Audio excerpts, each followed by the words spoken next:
ரசூல் ஸல்லல்லாஹு அலைஹி வஸல்லம் அவர்கள் ஒரு நாள் உபய் இப்னு கஃபே வாருங்கள் என்று கூப்பிட்டாராம். அவர் வந்தாராம். ரசூல் ஸல்லல்லாஹு அலைஹி வஸல்லம் அவர்கள் திருக்குர்ஆனை திறந்து 98வது அத்தியாயம் லம் யகுனில் லதீன கஃபரு என்று துவங்குகிற ஒரு அத்தியாயம், அதை எடுத்து ரசூல் ஸல்லல்லாஹு அலைஹி வஸல்லம் அவர்கள் அங்கே அமர்ந்து, பல நபித்தோழர்கள் அங்கே அமர்ந்து கொண்டிருக்கிறார்கள் பாருங்கள், பல பேர்கள் அங்கே இருக்கிறார்கள்.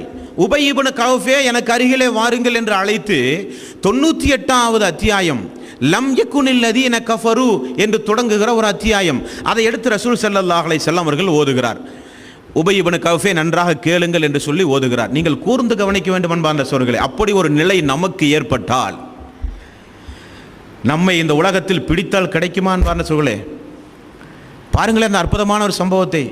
யார் ரசூலல்லாஹ், என்னை அழைத்து ஏன் இந்த 98வது அத்தியாயம் லம் யகுனில் லதீன கஃபரு என்கிற அத்தியாயம் என்னை அழைத்து ஏன் யார் ரசூலல்லாஹ் நீங்கள் ஓதுகிறீர்கள்? ரசூல் ஸல்லல்லாஹு அலைஹி வஸல்லம் அவர்கள் சொன்னார்கள், அல்லாஹ் இப்பொழுதுதான் ஜிப்ரீல் அலைஹிஸ்ஸலாத்து வஸ்ஸலாம் அவர்களின் மூலமாக சொல்லி உங்களுடைய தோழர் உபய் இப்னு கஃப் அவர்களை அழைத்து இந்த 98வது அத்தியாயம் லம் யகுனில் லதீன கஃபரு என்பதை ஓதி காட்டுங்கள் என்று அல்லாஹ் சொன்னான். உபய் இப்னு கஃப் அவர்களை அல்லாஹ்வே பெயர் சொல்லி அழைத்து இந்த அத்தியாயத்தை அவருக்கு நீங்கள் ஓதி கொடுங்கள் என்று அல்லாஹ் சொன்னானாம். பாருங்கள் அன்பார்ந்த சகோதரர்களே, உபய் இப்னு கஃப், யார் ரசூலல்லாஹ் என்னுடைய பெயரை அல்லாஹ் சொன்னானா? என்னுடைய பெயரை உபய் இப்னு கஃப் என்று அல்லாஹ்வே சொன்னானா யார் ரசூலல்லாஹ்? ஆமாம் தோழரே. தேம்பி தேம்பி அழுதாராம். அவர் தேம்பி தேம்பி அழுதாராம், தாடி நினையக்கூடிய அளவுக்கு. இத்துணை தோழர்கள் எங்கே இருந்தும் அல்லாஹ் என்னுடைய பெயரை சொல்லி அல்லாஹ் ரப்புல் ஆலமீன் அழைத்தானே, அழைத்து இந்த அத்தியாயத்தை அல்லாஹ்வுடைய தூதரிடத்திலே ஓத சொன்னானா?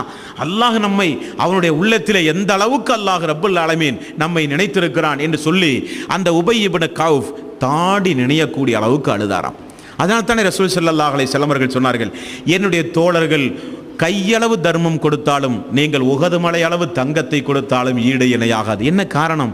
அல்லாஹ் அந்த சமூகத்தை அந்த அளவுக்கு அரவணைத்திருந்தான்.